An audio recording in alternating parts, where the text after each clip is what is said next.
Crime का graph जो इतना बढ़ता जा रहा है, क्या लगता है कि कोई कानून या प्रशासन का डर लोगों में रह नहीं गया?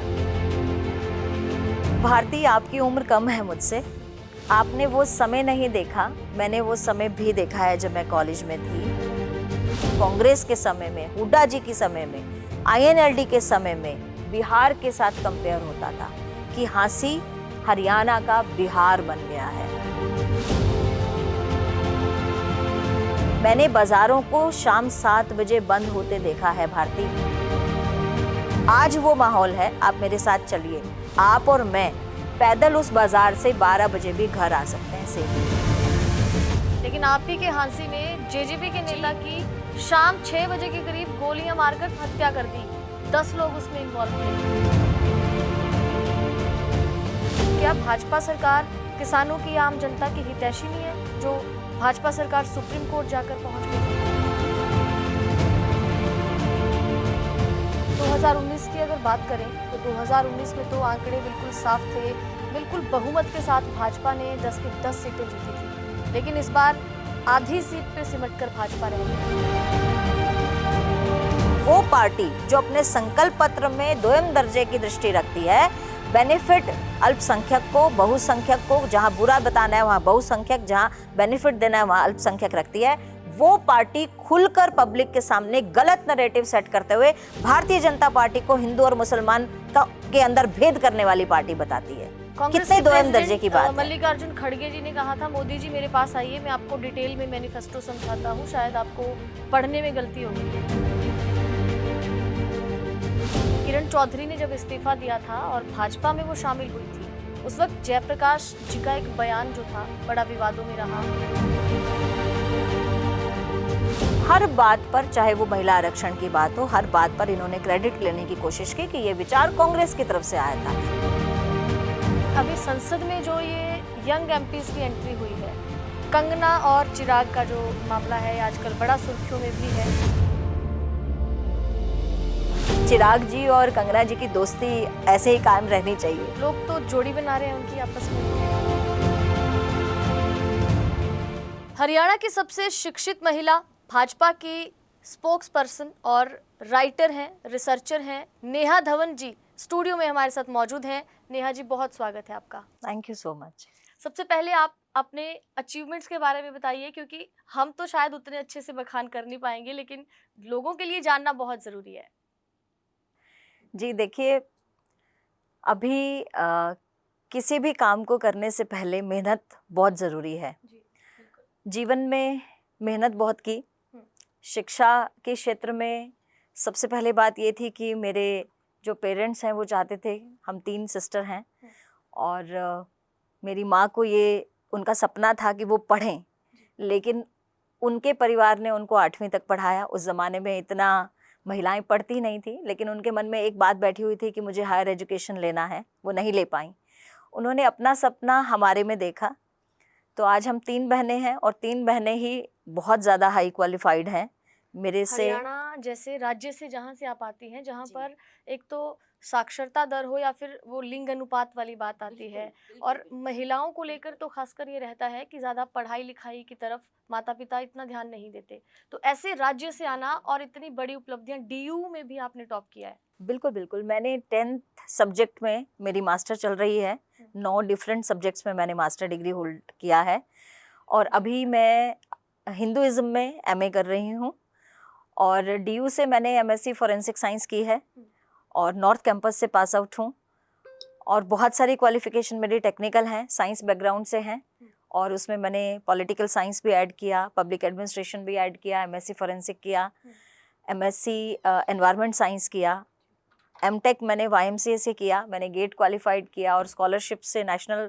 स्कॉलरशिप होल्डर हूँ मैं, और YMCA से मैंने MTech पास किया। ऐसी बहुत सारी क्वालिफिकेशन की। इसीलिए हमने कहा था कि हम इन चीज़ों को अच्छे से ब्रीफ नहीं कर पाएंगे।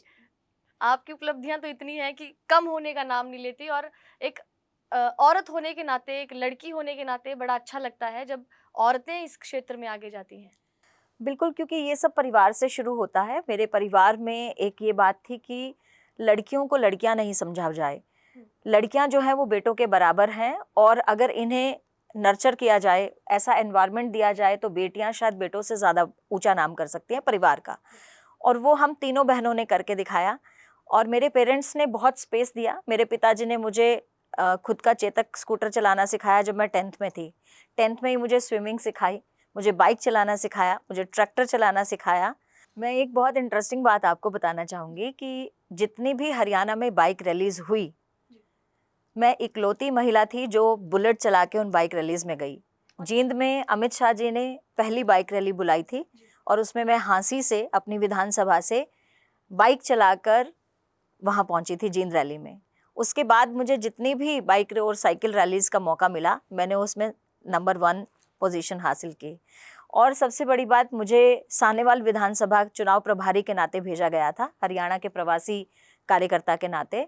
और सानेवाल विधानसभा में मैंने 600 बाइक की पंजाब में लोकसभा चुनाव में पिछले, और मैंने उसमें 600 बाइक की बाइक रैली निकाली और उस बाइक रैली में सबसे आगे मैंने बुलेट चलाई और बीजेपी का झंडा लगाकर। क्योंकि आप जानते हैं कि पिछले लोकसभा जो चुनाव थे उसमें पंजाब में हमारा थोड़ा विपरीत माहौल था, बहुत अच्छा माहौल नहीं था बीजेपी के लिए। लेकिन साहनेवाल विधानसभा में हरप्रीत सिंह गर्चा जी हमारे अकाली दल संयुक्त के कैंडिडेट थे, हमारे गठबंधन के कैंडिडेट थे। वहाँ पर मैंने 600 बाइक की रैली निकाली बीजेपी के झंडे के साथ। वाह जी। और आपने वर्ल्ड बैंक के भी बहुत सारे प्रोजेक्ट के साथ आप जुड़ी रही हैं, काम किया है, उसके बारे में भी थोड़ा बताइए। जी बिल्कुल, मैं अपने आप को खुशकिस्मत मानती हूँ क्योंकि बहुत कम ऐसी महिलाएं होती हैं जिनको उनके गुणों के अनुसार वैसी जगह मिले काम करने की। मैंने कॉर्पोरेट सेक्टर में काम किया। सबसे पहले मैं सिस्को में रही नेटवर्क इंजीनियर के रूप में। मैंने गुरुग्राम में अपने ऑफिस में काम किया और अमेरिकन कंपनी में काम करने के नाते एक बहुत वाइड एक्सपीरियंस मुझे मिला। उसके बाद मैंने कॉर्पोरेट सेक्टर छोड़कर कुरुक्षेत्र यूनिवर्सिटी में एज असिस्टेंट प्रोफेसर 1 वर्ष का मैंने कार्यकाल वहाँ निकाला। वहाँ मैंने एक इंटरनेशनल प्रोजेक्ट हैंडल किया था जिसमें 80 फॉरेन डेलीगेट्स आए हुए थे मीडिया से रिलेटेड। तो एक हमारे बहुत ही senior British Oscar award winner film director हैं लेस्ली एडविन, इंटरनेशनल फेम है, वो आई हुई थी।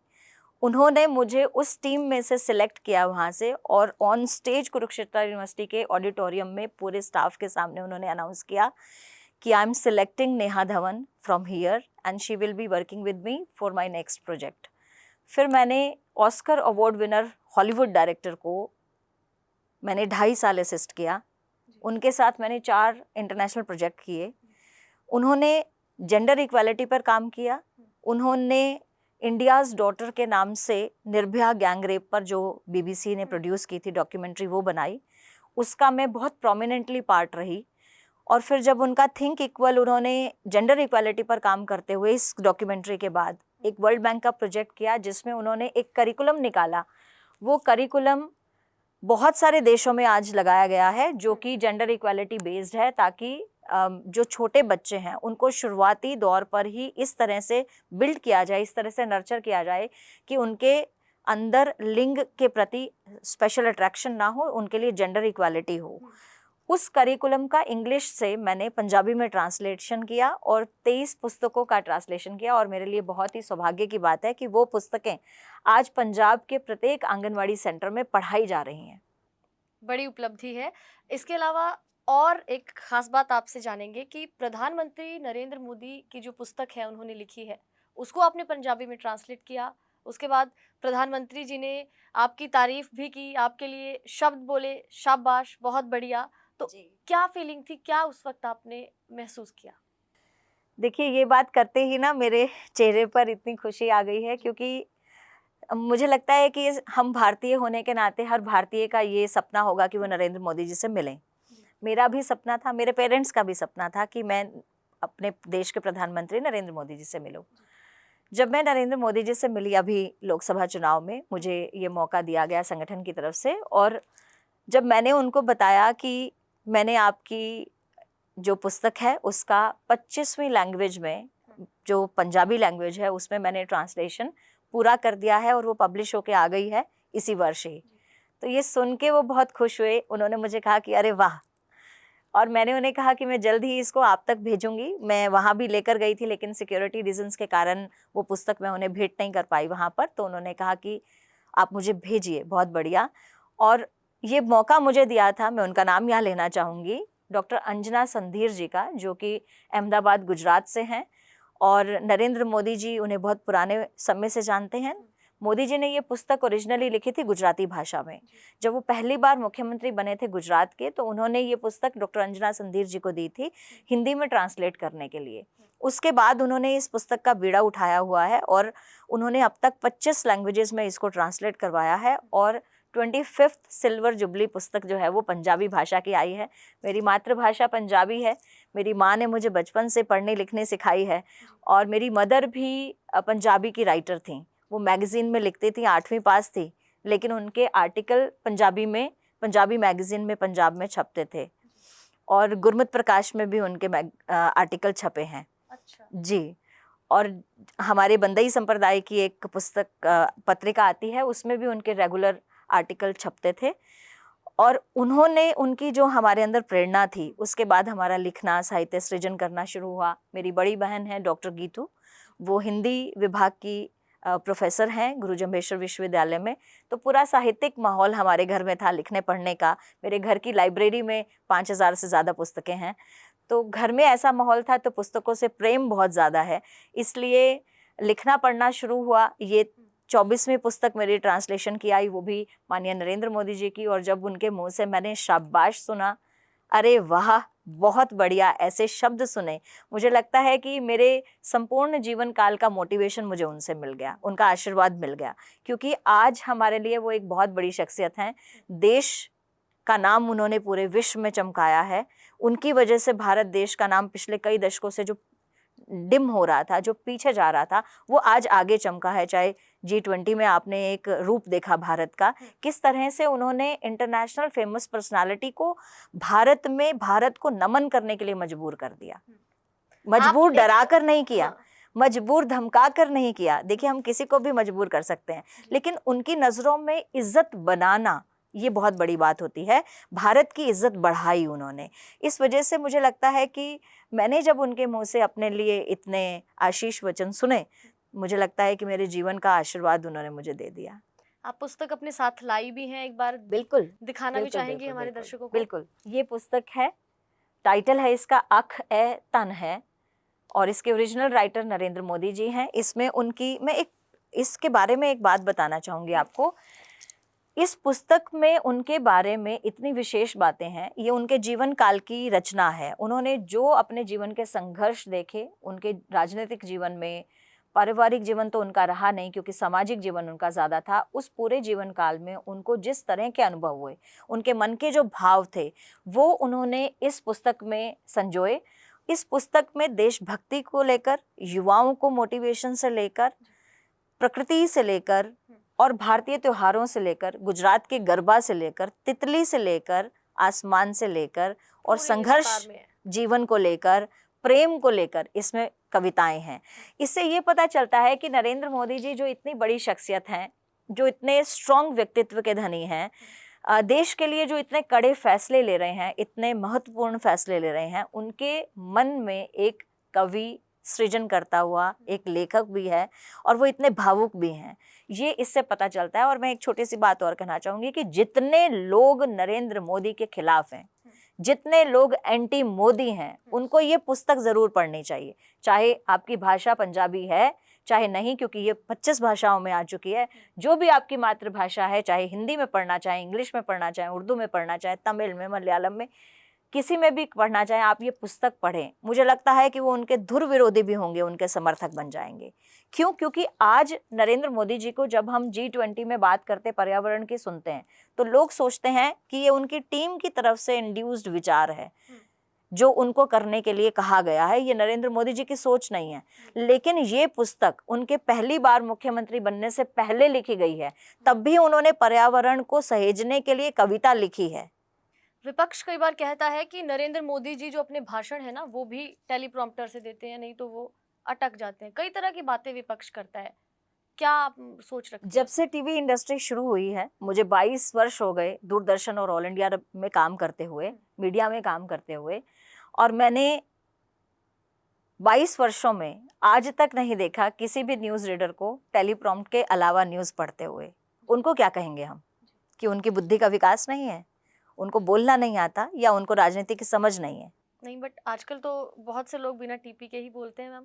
और जो राजनेता है वो भी, ये तो मैं आपकी बात से यहाँ सहमत नहीं करूंगी, राजनेता जो है वो तो भाषण बिना टीपी के ही देते हैं, पर नहीं, उन पे ही कई आरोप बार लगता ऐसा है। होता है जी। कि हम किसी ऐसे क्षेत्र में गए हैं जहाँ की मातृभाषा कुछ और है, जी। वहाँ के जो लोकल इश्यूज हैं वो कुछ और हैं, और प्रधानमंत्री के नाते आप इतना सब कुछ देखें कि इतनी बिजी उनका शेड्यूल है, पूरे देश भर को संभालना है, इंटरनेशनल लेवल पे संभालना है, तो कई बार ऐसा होता है कि हम भी जानते हैं, कई बार हमें भी, मैं प्रवक्ता हूँ, ऑन द स्पॉट हमारा जो टॉपिक है वो चेंज हो जाता है डिबेट का, हमें उसके विषय में 1 मिनट भी नहीं मिलता पढ़ने के लिए, लेकिन तब हम क्या करते हैं, हम साथ साथ डिबेट करते हैं और दूसरे फ़ोन से साथ साथ उसकी इन्फॉर्मेशन पढ़ रहे होते हैं।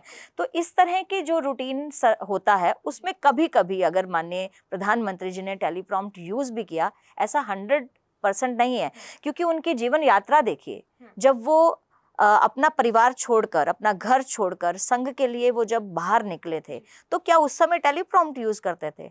कश्मीर में उन्होंने लाल चौक पे भाषण दिया जहाँ टेलीप्रॉम्प्ट तो सवाल ही नहीं उठता। कितने ऐसे भाषण आज नरेंद्र मोदी जी के ऑनलाइन भी अवेलेबल हैं, फोटोज अवेलेबल हैं, जब वो रैलीज में माइक में बोल रहे हैं, तब क्या टेलीप्रॉम्प्ट होते थे? ऐसा नहीं है। ये तो विपक्ष की नरेटिव है, उनको किसी तरह से खींचातानी करनी है, टांग खींचनी है। अच्छाई में भी बुराई ढूंढना आज लोगों का काम हो गया है। लोग थे पहले जब बुराई में अच्छाई ढूंढते थे, लेकिन अब लोगों का क्या मकसद हो गया है, अच्छाई में भी बुराई ढूंढिए। आप जेंडर इक्वालिटी पे इतनी सारी किताबें लिखी हैं, आपने इतना काम करती हैं, आप हरियाणा से आप आती हैं, महिलाओं की स्थिति हरियाणा में कैसी है, कैसे आप देखती हैं, या कितना काम होना ज़रूरी है उस विषय पर क्या सोच रखती हैं? भारती, बहुत अच्छा प्रश्न आपने किया, क्योंकि मैं हरियाणा में पली बड़ी हूँ और मैं हरियाणा के उस कोर रीजन से आती हूँ जो कि जाट बेल्ट बोली जाती है। हांसी बहुत टफ एरिया है और सारे मुख्यमंत्री उस जगह से आते हैं। हिसार हमारी लोकसभा है। जितने भी मुख्यमंत्री रहे हरियाणा में, कांग्रेस के समय तक, जब तक भारतीय जनता पार्टी की सरकार नहीं आई थी, आप ये मत सोचिएगा कि मैं भारतीय जनता पार्टी की प्रवक्ता हूँ तो मेरी मजबूरी है उनके पक्ष में बोलना, लेकिन इतनी पढ़ी लिखी महिला होने के नाते समाज में मैं काम करती हूँ, मेरी ऑब्जर्वेशन पहले से है, आज नहीं है। मैंने देखा था जो सिक्योरिटी हम कॉलेज जाते थे महिलाओं की नहीं थी। हमारे लिए पुलिस स्टेशन की दहलीज पार करना बहुत बड़ी बात मानी जाती थी। हम पुलिस स्टेशन से डरते थे उस जमाने में।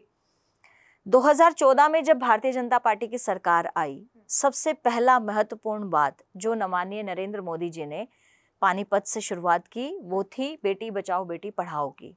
सबसे मजबूरी यही थी हरियाणा की, क्योंकि यहाँ बेटियों की संख्या कम थी, 800 कुछ थी और 1000 पर 800 कुछ थी। अब 906 या 914 के आसपास हुई है। आप देखिए कि 872 तक ये संख्या पहुंच चुकी थी पिछली सरकारों के समय में।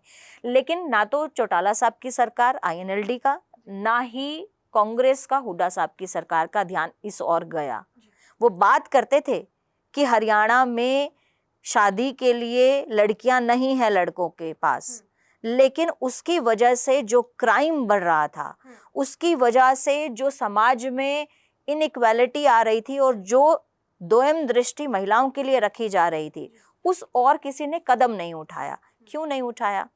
आप सरकार हैं, आप मुख्यमंत्री हैं, आपके समक्ष समाज की एक बहुत बड़ी कुरीति सामने आई है, क्या उस कुरीति के प्रति आपको कदम नहीं उठाना चाहिए? हमारी सरकार के समय में, हुड्डा जी की सरकार के समय में कुछ नहीं हुआ, लेकिन माननीय मनोहर लाल जी पूर्व मुख्यमंत्री जब आए तो उन्होंने सभी अल्ट्रासाउंड सेंटर्स पर जो सख्ती अपनाई, आज भी वो सख्ती चलती है और कोई भी डॉक्टर ऐसा कुकृत्य करने से डरता है आज हरियाणा में। क्या ये सख्ती कांग्रेस की सरकार और INLD की सरकार नहीं कर सकती थी? उनके लिए महिलाएं 50% वोटर नहीं थी, उनके लिए महिलाएं समाज के लिए इम्पोर्टेंट नहीं थी, उनके लिए महिलाएं पांव की जूती समझी जाती थी। एक चीज और बताऊंगी आपको, किसी भी लड़की के साथ, किसी भी महिला के साथ दुष्कर्म हुआ, वो महिला क्यों नहीं पुलिस स्टेशन जाती थी? क्योंकि पुलिस स्टेशन में ऐसे ऐसे पुलिस अधिकारी उस वक्त बैठे होते थे जो उनसे सही सम्मानजनक शब्द में बात ही नहीं करते थे। तो महिला एक बार तो वहां पर उसका सम्मान गया, उसकी इज्जत गई, वो दूसरी बार पुलिस स्टेशन में जाकर अपना सम्मान नहीं खोना चाहती थी, इसलिए वो पुलिस स्टेशन जाती नहीं थी कांग्रेस के समय में, INLD के समय में। लेकिन जब से भारतीय जनता पार्टी की सरकार आई, हमारी सरकार ने, माननीय पूर्व मुख्यमंत्री मनोहर लाल जी ने ये सोचा, नरेंद्र मोदी जी के नेतृत्व में उनकी ये धारणा आई, विचार आया कि क्यों ना महिला पुलिस स्टेशन बनाए जाएं जिसमें केवल महिलाएं होंगी। लड़कियां अगर उनके साथ कुछ गलत काम हुआ है, पहला तो होना नहीं चाहिए, समाज में ये समानता होनी चाहिए, लेकिन अगर हुआ है तो उसके पास एक जगह हो, एक महिला हो जहां बैठकर वो अपनी बात रख सकती है, जहां बात कहने में उसे शर्म महसूस ना हो, जहां वो डरे नहीं, घबराए नहीं। ये सब परिवर्तन आज बहुत लोगों को नहीं दिखता, लेकिन इसके पीछे जाकर देखिए, अगर ये व्यवस्था हटा दी जाए आज, तो हरियाणा में कैसी स्थिति होगी। आज मैं हरियाणा के और मैं पूरे देश भर के लोगों से ये बात पूछना चाहती हूँ कि आज जो व्यवस्था पिछले 10 वर्षों से भारतीय जनता पार्टी की सरकार ने हरियाणा में की है, अगर ये हटा दी जाए तो आप सोचिए व्यवस्था कैसी होगी। विपक्ष जो है अभी हमलावर है बिल्कुल प्रदेश सरकार पर कि क्राइम के मामले में जो गृह मंत्रालय की ओर से रिपोर्ट आई, हरियाणा जो है वो देश में सबसे नंबर 1 पर चल रहा है और क्राइम की वारदातें भी हरियाणा से बहुत, जेजेपी नेता की हत्या हो, व्यापारियों को धमकी देने की बात हो, तो क्राइम का ग्राफ जो इतना बढ़ता जा रहा है, क्या लगता है कि कोई कानून या प्रशासन का डर लोगों में रह नहीं गया? भारती, आपकी उम्र कम है मुझसे, आपने वो समय नहीं देखा, मैंने वो समय भी देखा है जब मैं कॉलेज में थी। मैं हांसी विधानसभा से आती हूँ और हमारे हांसी विधानसभा में आए दिन फिरौती मांगी जाती थी, आए दिन व्यापारियों के बच्चे उठा लिए जाते थे, किडनैप कर लिए जाते थे। मेरा हांसी ऐतिहासिक शहर होने के साथ साथ कांग्रेस के समय में, हुड्डा जी के समय में, INLD के समय में बिहार के साथ कंपेयर होता था कि हांसी हरियाणा का बिहार बन गया है। मैं उस विधानसभा से हूँ। मेरे यहाँ पर कितने मर्डर हुए क्योंकि फिरौती दी नहीं गई, इतना असुरक्षा का भाव। मैंने बाजारों को शाम 7 बजे बंद होते देखा है भारती, 7 बजे, और अगर किसी व्यापारी का, किसी दुकानदार का काम रह जाता था कि उसे बंद करने में 15 मिनट लगेंगे, तो उसके पड़ोस के दुकानदार उसका साथ देने के लिए रुकते थे कि वो अकेला दुकान खोल के ना रह जाए और कोई आए और लूट के ना चला जाए, कोई आए और हत्या करके ना चला जाए चंद पैसों के लिए। मैंने वो हांसी विधानसभा 2005 से, हुड्डा जी की गवर्नमेंट के बाद से 2009 में ऐसा माहौल शुरू हुआ था और शाम के 5 बजे 7 बजे से दुकानदार अपना सामान समेटना शुरू कर देते थे। 8 तो बहुत दूर की बात है, 7:30 तक सब घर पहुंच जाते थे। आज वो माहौल है, आप मेरे साथ चलिए, आप और मैं पैदल उस बाजार से 12 बजे भी घर आ सकते हैं सेफली। लेकिन आप ही के हांसी में जेजेपी के नेता की शाम 6 बजे के करीब गोलियां मारकर ताबड़तोड़ हत्या कर दी, 10 लोग उसमें इन्वॉल्व थे, वो भी तो हुआ। बिल्कुल, मैं सच में ये एक दुखद बात है और ये मैं इमोशनली कनेक्ट हूँ क्योंकि मैं मेरे शहर के साथ इमोशनली कनेक्ट हूँ और रविंदर भाई साहब से तो मैं मिली हुई हूँ। कितनी बार हमने चाय पी है साथ में बैठ के। मैं ये बात कहूँगी कि किसी भी एक सामाजिक व्यक्ति का इस तरह से हत्या नहीं होनी चाहिए। मैं उनके परिवार के साथ मेरी संवेदनाएं जुड़ी हैं और ऐसे हिसार में भी जो घटना हुई, हांसी में हम दोबारा वो दृश्य नहीं देखना चाहते थे। जिस दिन ये घटना हुई उस दिन मेरी माननीय मुख्यमंत्री नायब सिंह सैनी जी से बात हुई और मैंने उनके सामने यही बात कही कि मुख्यमंत्री जी, मेरा रोना निकल जाएगा फ़ोन पर ही, क्योंकि हम वो माहौल अपने हांसी में दोबारा नहीं देखना चाहते।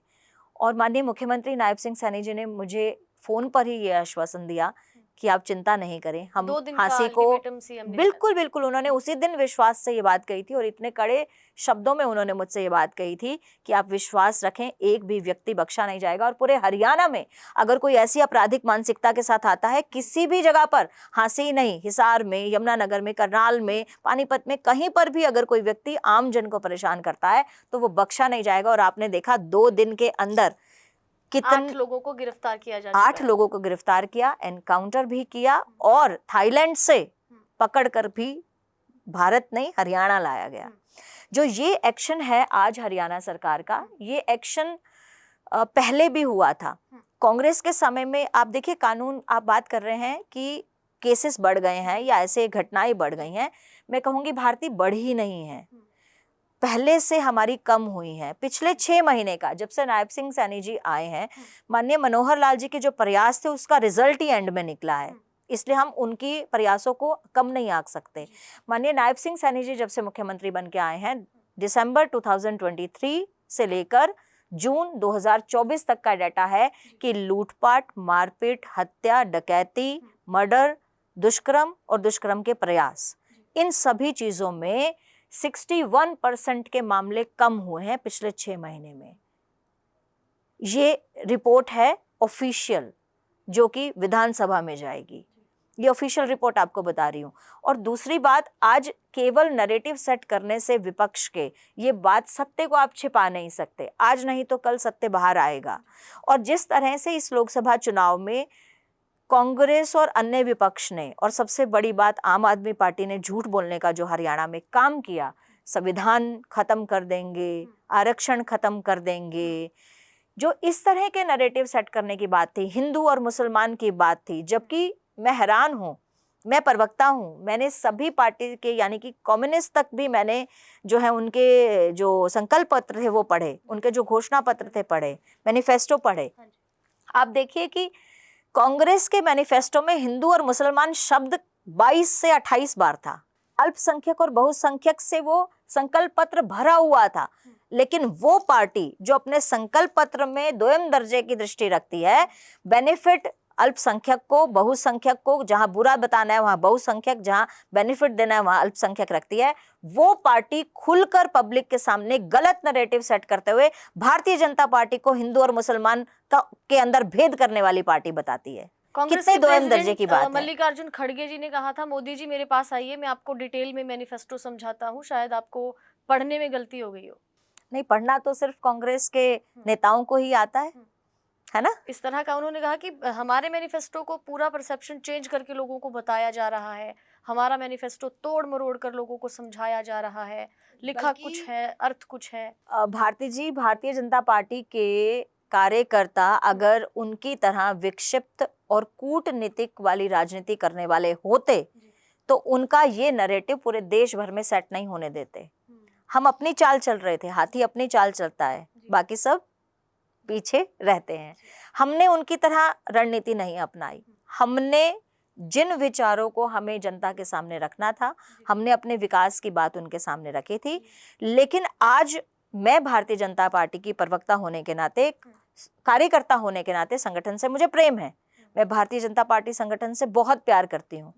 इसलिए मैं अपनी जिम्मेदारी ये मानती हूँ कि मुझे उनका जो एजेंडा था, उनकी जो कूटनीति थी, राजनीति के अंदर कूटनीति चलती है लेकिन उसका निम्न स्तर होना नहीं चलता है। इसलिए मैंने एक बीड़ा उठाया है कि उनकी पोल पट्टी मुझे खोलनी पड़ेगी, कांग्रेस की पोल पट्टी, आम आदमी पार्टी की पोल पट्टी खोलनी पड़ेगी, क्योंकि ये लोग जनता को झूठ बोलकर बरगलाते हैं। और आज भी भारत के अंदर ऐसे लोग हैं जो सुनी सुनाई बातों पे यकीन करते हैं। किसी ने भी, शायद मुझे लगता है कोई 10% लोग भी नहीं होंगे जिन्होंने सभी पार्टी के मैनिफेस्टो को पढ़ा हो। मैंने पढ़ा है। किरण चौधरी ने जब इस्तीफा दिया था और भाजपा में वो शामिल हुई थी, उस वक्त जयप्रकाश जी का एक बयान जो था बड़ा विवादों में रहा और बहुत विरोध भी महिलाओं ने किया, यहाँ तक कि उन्हीं की पार्टी की महिलाओं ने भी विरोध किया था। कैसे आप उस बयान को देखती हैं, क्या आप कहना चाहेंगी? भारती जी देखिए, हिसार से ही आते हैं बिल्कुल जयप्रकाश। बिल्कुल, मैं यही बात कहने वाली थी कि मैं जेपी जी को बहुत अच्छे से जानती हूँ। वो, उनका नेचर थोड़ा बड़बोलापन है। वो कई बार, आज नहीं, पहली बार नहीं हुआ, इससे पहले भी उन्होंने बहुत बार बिना सोचे समझे अपने बयान दिए हैं। और ये बयान भी वो बिना सोचे समझे दे गए, क्योंकि अगर वो सोचकर बोलते तो शायद उन्हें याद रहता कि वो किस पार्टी से सांसद बने हैं। उस पार्टी की कमान प्रदेश की नहीं, देश की प्रधानमंत्री एक महिला रही हैं, इंदिरा जी, और उनकी पार्टी को चलाने वाली सोनिया गांधी जी। उनकी पार्टी में एक सशक्त नेता मानी जाती हैं प्रियंका गांधी जी। उनको ये बात याद रहती, लेकिन उनको ये बात याद ही नहीं रही, क्योंकि वो अपने बड़बोलेपन में भाषण दे गए, बात कह गए। लेकिन ये सरासर गलत बात है। मेरे परिवार की चौधर, मेरे परिवार की आगे जो लिगेसी है, वो मेरे परिवार के लोग तय करेंगे। आप कौन होते हैं तय करने वाले कि मेरे परिवार का लिगेसी मेरा भाई तय करेगा, कौन तय करेगा? ये मेरे परिवार का head of the family member करेगा, मेरे पिताजी या मेरे दादा करेंगे। आप कौन होते हैं ये बात कहने वाले? किरण चौधरी जी की बेटी श्रुति चौधरी जी के सर पे जब बंसीलाल जी ने के बाद खुद पगड़ी रखी गई, बंसीलाल जी ने खुद रखी थी, जब उन्होंने श्रुति चौधरी के सर पगड़ी रख दी तो जेपी जी कौन होते हैं ये बात कहने वाले, वो भी पब्लिकली, कि उनकी लेगेसी उनके हाथ में नहीं है। और मैं कहती हूँ कि चाहे पगड़ी किसी महिला के सर पर रखी भी ना जाए परिवार की, क्या भारती आप महिला होने के नाते अपने परिवार के प्रति वो दायित्व नहीं समझती हैं जो एक पुरुष समझता है? बिल्कुल समझती हैं। क्या मैं अपने परिवार के प्रति अपना दायित्व नहीं समझती हूँ? मैं परिवार छोड़िए अपने शहर के प्रति अपना दायित्व समझती हूँ, मैं अपने समाज के प्रति अपना दायित्व समझती हूँ, मैं अपने हरियाणा के प्रति अपना दायित्व समझती हूँ। तो जब महिला एक इतना ही सशक्त भूमिका निभा सकती है, और किरण जी और श्रुति जी ने, देखिए आज वो हमारी पार्टी में है तो मैं उनकी तारीफ नहीं कर रही हूँ, लेकिन वो बड़ी नेता, बड़ी महिला नेता मानी जाती हैं हरियाणा की, चाहे वो कांग्रेस में भी थी। एक महिला होने के नाते उन्होंने वो रास्ता तय किया है। वो चाहे एक राजनीतिक परिवार से थी, लेकिन जो राजनीति में हर्डल्स एक महिला के लिए आते हैं जो कि पुरुषों से थोड़े ज़्यादा हैं, लोग कहते हैं कि महिलाओं के लिए बहुत ज़्यादा स्ट्रगल नहीं है क्योंकि वो कम है इसलिए वो पहचानी जाती हैं, उनको अच्छी पहचान मिलती है, कोई गुणी महिला होगी तो बहुत जल्दी आगे बढ़ जाएगी। लेकिन भारती, मैं पिछले 9 वर्षों से राजनीतिक क्षेत्र में काम कर रही हूँ, सामाजिक क्षेत्र में काम करते हुए मुझे लगभग 14 वर्ष का समय हो गया। मैंने देखा है कि सामाजिक और राजनीतिक क्षेत्र में हम महिलाओं के लिए पुरुषों से ज़्यादा संघर्ष है। क्योंकि राजनीति की बात हो या फिर नेहा जी और भी जितने सारे सेक्टर हैं, हर किसी में महिला को ज़्यादा स्ट्रगल तो करना ही पड़ता है पुरुषों की अपेक्षा में। बिल्कुल करना पड़ता है, और ये बात पुरुषों को समझनी चाहिए, लेकिन पुरुष समझते हैं कि महिलाओं के लिए कम संघर्ष है। महिलाओं के लिए बहुत सारी अलग चुनौतियां हैं जिनको पार कर पाना, मुझे लगता है कि एक पुरुष उस जगह पर हो तो शायद नहीं कर पाए, फेल हो जाए, वो क्विट कर जाएगा उस सिचुएशन से। लेकिन महिलाएं उन चुनौतियों को सामने रखकर सामंजस्य से, सरलता से, अपनी सूझबूझ से, अपने सौम्य व्यवहार से, गुस्सा नहीं करके, बिल्कुल सौम्य व्यवहार से उस परिस्थिति, उस चुनौती को पार करके बीच में से निकल के सफल होती है। ये महिलाओं का गुण है। इसीलिए नरेंद्र मोदी जी ने, हमारे देश के प्रधानमंत्री जी ने इतना बड़ा कड़ा फैसला लिया कि 33% आरक्षण जो है वो महिलाओं को राजनीति में मिलना चाहिए, लोकसभा और विधानसभा में, और वो हमें पूरा यकीन है कि 2029 में पूरा हो जाएगा। आपको 33% महिलाएं जो हैं वो आपको लोकसभा और विधानसभा में दिखेंगी, प्रत्येक राज्य की और देश इस में। फैसले का विरोध तो और पार्टियां भी नहीं कर रही हैं, सपोर्ट में ही है कि चलो महिलाओं के लिए अच्छा है, लेकिन विपक्षी कह रहे हैं कि ये सिर्फ जुमलेबाजी है और धरातल पे ऐसा कुछ नहीं होगा।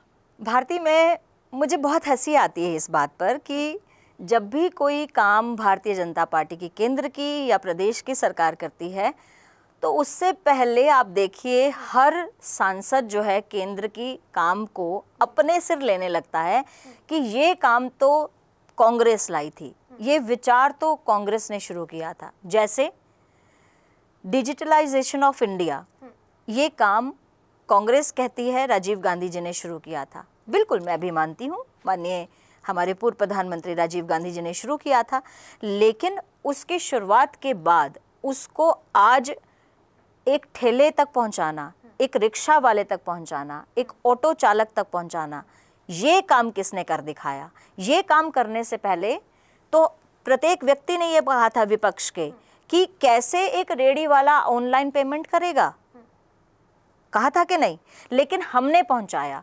जीएसटी की बात हो, हर बात पर, चाहे वो महिला आरक्षण की बात हो, हर बात पर इन्होंने क्रेडिट लेने की कोशिश की कि ये विचार कांग्रेस की तरफ से आया था। कांग्रेस की तरफ से आया था तो मैं बोलती हूँ कि 50 वर्षों तक आपने केंद्र में सरकार चलाई एक तरफा, आपको कोई छेड़ने वाला नहीं था, आपको कोई हटाने वाला नहीं था, आपने तब आरक्षण को पास क्यों नहीं किया?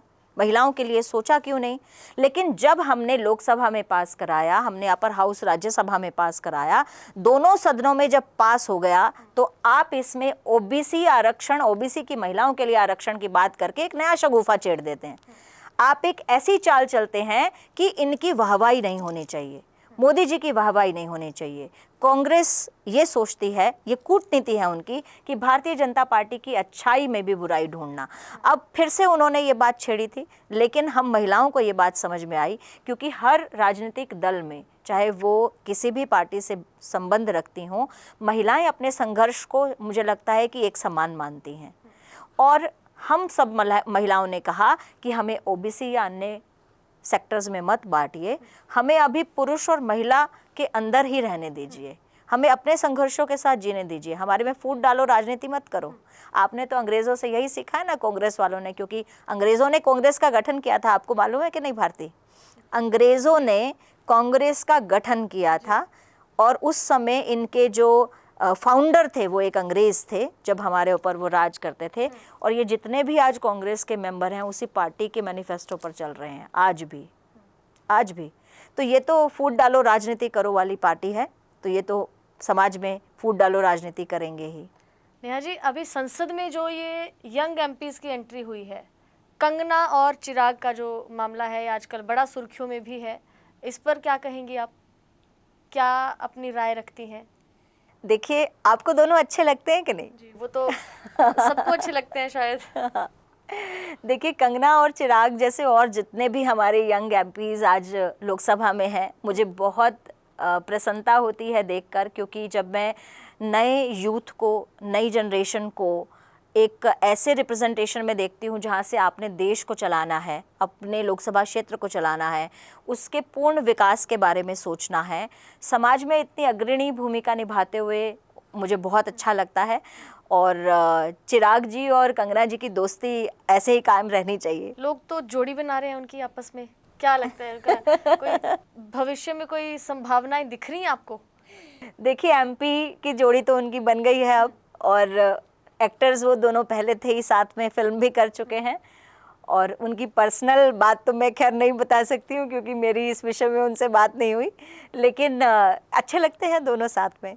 जी, इसके अलावा नेहा जी, किसानों का जो मुद्दा है हरियाणा में, वो भी खूब गरमाया हुआ है। शंभू बॉर्डर को लेकर हो, पंजाब हरियाणा हाईकोर्ट ने जब कह दिया कि 7 दिन के अंदर बॉर्डर खोले जाएं, ना सिर्फ किसानों का हवाला उन्होंने दिया, उन्होंने कहा व्यापारी वर्ग है, आम जन है, अम्बाला में इतना बड़ा कैंसर का हॉस्पिटल है, भाजपा की ही देन है, वो भी बना है जो, तो इतना सब है, तो इसके बावजूद क्या भाजपा सरकार किसानों की, आम जनता की हितैषी नहीं है, जो भाजपा सरकार सुप्रीम कोर्ट जाकर पहुंच गई?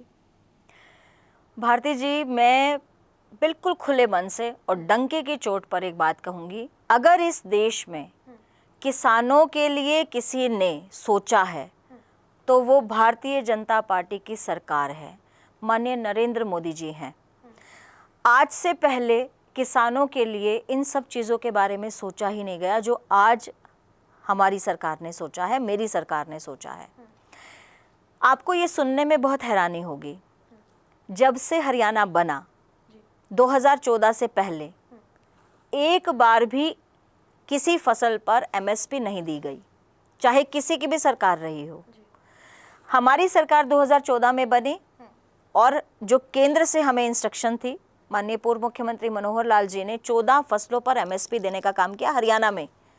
केवल एक बार चौटाला साहब की सरकार थी, ओम प्रकाश चौटाला जी मुख्यमंत्री थे, उनके समय में सिंगल वन टाइम बाजरा की फसल को एमएसपी पर खरीदा गया था पूरे इतिहास में जब से हरियाणा बना है। उसके बाद 14 फसलों पर एमएसपी देने का काम हरियाणा सरकार ने किया, भारतीय जनता पार्टी की मेरी सरकार ने किया। किसानों को भावांतर भरपाई योजना के अंदर जिन फसलों को कवर किया गया, उसमें और नई फसलें ऐड की गई मेरी सरकार के समय में। किसानों की फसल बर्बाद होती थी ओलावृष्टि से, बारिश से, अन्य किसी कारण से, नेचुरल डिजास्टर के कारण। उन फसलों पर मुआवजा राशि पहले चंद रुपए मिला करते थे, लेकिन मेरी सरकार ने माननीय मनोहर लाल जी के नेतृत्व में मुआवजा राशि 15,000 रुपये की गई, उससे भी बढ़ाया गया। इतनी बड़ी रकम कहाँ चंद रुपए, एक समय तो ऐसा था जब 2 रुपये भी मुआवजा दिया गया था, लेकिन 15,000 तक पहुंचाना। किसानों को किसान सम्मान निधि के बारे में विचार करना, आज से पहले कांग्रेस हरियाणा में ये बोलती आई कि हम किसान हितैषी हैं, INLD बोलती थी कि हम कमेरा वर्ग की सरकार हैं, जेजेपी के लोग भी मानते थे कि उन्हीं के ही भाई बंधु हैं, वो INLD से अलग हुए हैं, लेकिन वो लोग कहते थे कि हम किसान वर्ग के से आते हैं, हम किसान हैं और किसानों के हैं। लेकिन उन्होंने क्या किया? क्या किसान सम्मान निधि का विचार उन पार्टीज को नहीं आ सकता था? केवल भारतीय जनता पार्टी ने क्यों सोचा? आप देखिए, इतने बड़े आंदोलन के बाद भी समानता और सद्भाव का व्यवहार रखते हुए माननीय नरेंद्र मोदी जी निरंतर उस आंदोलन के समय भी किसानों के खाते में पैसे डालते रहे। और अभी इस वक्त भी हमारी जब सरकार बनी, सरकार बनते ही 17वीं किश्त किसान सम्मान निधि की सभी देश के किसानों के डायरेक्ट खाते में एक क्लिक के माध्यम से भेजी। अगर किसानों के लिए कोई सोच रहा है तो वो भारतीय जनता पार्टी की सरकार है। मैं किसानों को भी एक अनुरोध करूंगी, हाई कोर्ट ने ये आदेश दिए, बहुत अच्छी बात है, माननीय हाई कोर्ट का हम सम्मान करते हैं, हरियाणा सरकार भी सम्मान करती है, कोर्ट से ऊपर हम नहीं हैं। लेकिन जिस तरह से किसान फरवरी से शंभू बॉर्डर पर बैठे हुए हैं, 5 महीने से डटे हैं जी, इससे पहले वो दिल्ली बॉर्डर पर बैठे हुए थे, वहाँ के आसपास के लोगों का, मैं भी यहाँ की सिटीज़न हूँ, आप भी यहाँ की सिटीज़न हैं, आपके जो कर्तव्य और जिम्मेदारी है आप उसको कैसे भूल जाएंगे? मैं एक बहुत बड़ी बात कह रही हूँ, हो सकता है इस बात पर बहुत बवाल हो जाए मेरे खिलाफ, लेकिन मैं एक इंसान होने के नाते, एक सिटीज़न होने के नाते, क्या मैं आप किसान भाइयों से एक अनुरोध नहीं कर सकती, एक बात नहीं पूछ सकती? मेरा भी अधिकार है इस देश पर, मैं भी वोटर हूँ यहाँ की।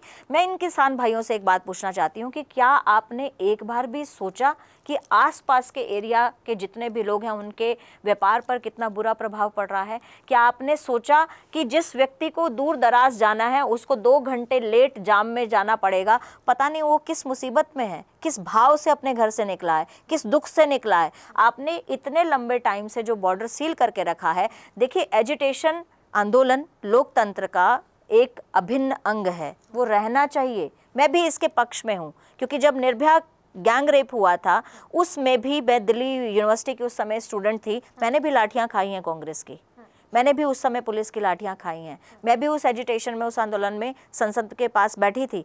एजिटेशन ज़रूरी है, आंदोलन ज़रूरी है, लेकिन एक कानून है, उसका भी एक निर्धारित जगह होती है जहाँ पर बैठकर पहले आप परमिशन लेते हैं, एप्लीकेशन लगाते हैं कि हमें आंदोलन करना है। सरकार आपको जगह प्रोवाइड कराती है, निश्चित करती है कि आप यहाँ पर बैठेंगे, उसके बाद आपको पूरी व्यवस्था कराना, वहाँ पर दरी बिछाना, वहाँ पर पानी की व्यवस्था करना, वहाँ पर सफाई की व्यवस्था करना, सभी तरह की व्यवस्था सरकार अरेंज करती है।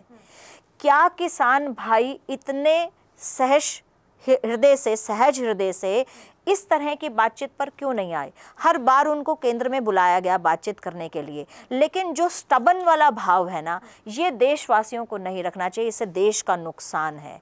और कुछ राजनीतिक दल और कुछ नए राजनेता जो कि अपना करियर राजनीति में बनाना चाहते थे, उन्होंने अपने पर्सनल स्वार्थ के कारण जिन भावनाओं को भड़काया, क्योंकि हम जानते हैं किसान बहुत भोला है, गांव में रहते हैं, खेती करते हैं, बहुत चतुर चालाक नहीं माने जाती किसान। हरियाणा में विधानसभा चुनावों को लेकर भी अब सियासी गहमा गहमी पूरी तेज है। भाजपा की स्थिति के बारे में क्या कहेंगी? कितनी तैयारी भाजपा की है? भारतीय हरियाणा में भारतीय जनता पार्टी सरकार बनाने वाली है पूर्ण बहुमत से। चाहे लोकसभा के चुनाव कैसी भी गए हों, उसका रिजल्ट चाहे कैसा भी गया हो, लेकिन विधानसभा में हरियाणा में भारतीय जनता पार्टी सरकार बनाएगी और हमारा ही मुख्यमंत्री सरकार चलाएगा। तैयारी किस स्तर की है? क्योंकि विपक्ष जो था 2019 की अगर बात करें तो 2019 में तो आंकड़े बिल्कुल साफ थे, बिल्कुल बहुमत के साथ भाजपा ने 10 की 10 सीटें जीती थी, लेकिन इस बार आधी सीट पे सिमटकर भाजपा रह गई, 5 सीटों पर ही केवल जीत हुई है। तो कांग्रेस की स्थिति कहीं ना कहीं इस बार मजबूत दिख रही है। भाजपा किस स्तर की तैयारी करेगी, क्या कहेंगी? भारतीय ये मजबूत स्थिति नहीं है, ये वो डर की स्थिति थी जब इंडिया गठबंधन में बाकी सभी दल, यहाँ तक कि हरियाणा के क्षेत्रीय दल भी उनके साथ हो गए थे। उन्होंने एक दूसरे की मदद की, उन्होंने साम दाम दंड भेद सब कुछ अप्लाई कर दिया भारतीय जनता पार्टी को, नरेंद्र मोदी को सत्ता से हटाने के लिए, सरकार से हटाने के लिए। लेकिन उनके साम दाम दंड भेद और ब्रह्मास्त्र भी चल चुके, उन्होंने जो ब्रह्मास्त्र चलाने थे चला दिए। अब विधानसभा चुनाव के लिए कुछ भी नहीं बचा है। लोगों को ये बात समझ में आ गई है, 242 सीट पूरी बहुमत पर लेकर आना, 242 सीट भी कम नहीं होती हैं, लोकसभा की, और आज हम 291 अपने एनडीए के मैंडेट पर खड़े हैं, 292। तो ये जो मैंडेट है ये किसने दिया है? जनता ने ही तो दिया है ना हमें। कांग्रेस अगर अपनी सबसे ज़्यादा मजबूत स्थिति में होती तो क्या लोकसभा में आज तक के अपने कांग्रेस इतिहास में सबसे कम सीटों पर चुनाव लड़ी है? अगर मैं मजबूत हूँ तो मैं अपनी दावेदारी बहुत मजबूती से रखूंगी या अपनी कमज़ोरी से रखूंगी? अगर कमज़ोर थी कांग्रेस तभी तो सबसे कम सीटों पर लड़ी अब तक के इतिहास में। अब हरियाणा की बात करते हैं। हरियाणा में 5 सीटें उनके पास गई। हर लोकसभा का अपना अपना एक समीकरण है जिसके कारण गई। उसमें हमें ये देखना चाहिए अब जो जनता सोचेगी कि कांग्रेस के समय में क्या माहौल था 2014 से पहले का, 2014 के बाद कैसा माहौल है हरियाणा में भारतीय जनता पार्टी की सरकार आने के। किसान भाइयों को ये बात समझ में आ गई है कि वो पंजाब के किसानों का साथ ज़्यादा लंबे समय तक अब नहीं देंगे। क्योंकि दूसरी बार जब किसान आंदोलन का आह्वान किया गया था तो वो फेल क्यों हुआ, वो रह क्यों गया बीच में ही? क्योंकि हरियाणा के किसानों ने उनका साथ नहीं दिया। हरियाणा के किसानों ने समझा कि हमारी सरकार हमारे लिए काम कर रही है। वो मुद्दा भी आपको अब डाइल्यूट होता नज़र आएगा। दूसरी बात, महिलाओं के लिए जितने काम किए, कानून व्यवस्था को कायम करने के लिए जो आज हमारी सरकार काम कर रही है, जो 10 साल से करती आई है, और जितनी फैसिलिटी हमने हरियाणा के लोगों को दी है, वो सारी फैसिलिटी उनको कांग्रेस में या अन्य क्षेत्रीय दलों के साथ नहीं मिलेंगी। आईएनएलडी, जेजेपी, आम आदमी पार्टी ये केवल और केवल इस एजेंडे पर काम करती हैं कि भारतीय जनता पार्टी को डाउन करना है। इनका कोई एजेंडा नहीं है। क्या आपको लगता है आज आईएनएलडी हरियाणा में मैंडेट ला सकती है, सरकार बना सकती है? क्या जेजेपी इंडिपेंडेंट सरकार बना सकती है? क्या आम आदमी पार्टी सरकार बना सकती है? कांग्रेस का समर्थन अगर वो करेंगे तो केवल इस मंशा के साथ करेंगे कि भारतीय जनता पार्टी को डाउन करना है। तो स्ट्रॉन्ग कौन हुआ? मुझे नहीं लगता। हरियाणा प्रदेश की जनता इतनी समझदार नहीं है। हरियाणा प्रदेश एक पॉलिटिसाइज प्रदेश है। यहाँ के लोग बहुत ज़्यादा, यहाँ का जो राजनीतिकरण है लोगों का वो बहुत ज़्यादा है, यानी कि यहाँ के लोगों की राजनीतिक समझ बहुत उत्तम है। हर व्यक्ति की पहुँच मुख्यमंत्री तक है। विपक्ष कहता है कि हरियाणा सरकार अल्पमत में है, हम तो सरकार गिरा देंगे, गवर्नर को चिट्ठी लिख चुके हैं। और विधानसभा चुनावों में, क्योंकि बड़े स्तर के चुनाव हैं, 90 विधानसभा सीटें हैं, तो समीकरण भी थोड़े अलग होते हैं, थोड़ा लोकल स्तर के चुनाव हो जाते हैं। एक सीट पर 15-15, 20-20 दावेदार हो जाते हैं कि जी हम भी चुनाव लड़ेंगे, हम भी चुनाव लड़ेंगे। क्या भाजपा की स्थिति रहेगी इन विधानसभा चुनावों में, क्या कहेंगी? देखिए, बिल्कुल सही बात है। आपने कहा कि कांग्रेस जो है वो अभी इस बात पर डटी हुई है कि वो सरकार बना रही है। अगर वो सरकार बना रहे हो तो ये कह रहे थे कि हम तो केंद्र में भी सरकार बना रहे हैं। वो तो ये कह रहे थे कि हरियाणा में 10 की 10 सीटें कांग्रेस की आएंगी। वो कहाँ गए? नहीं आई। और अभी जो लोकल मुद्दे हैं, उन लोकल मुद्दों पर मुझे नहीं लगता कि हरियाणा के भारतीय जनता पार्टी के जो काम हैं वो जनता के समक्ष नहीं आए हैं।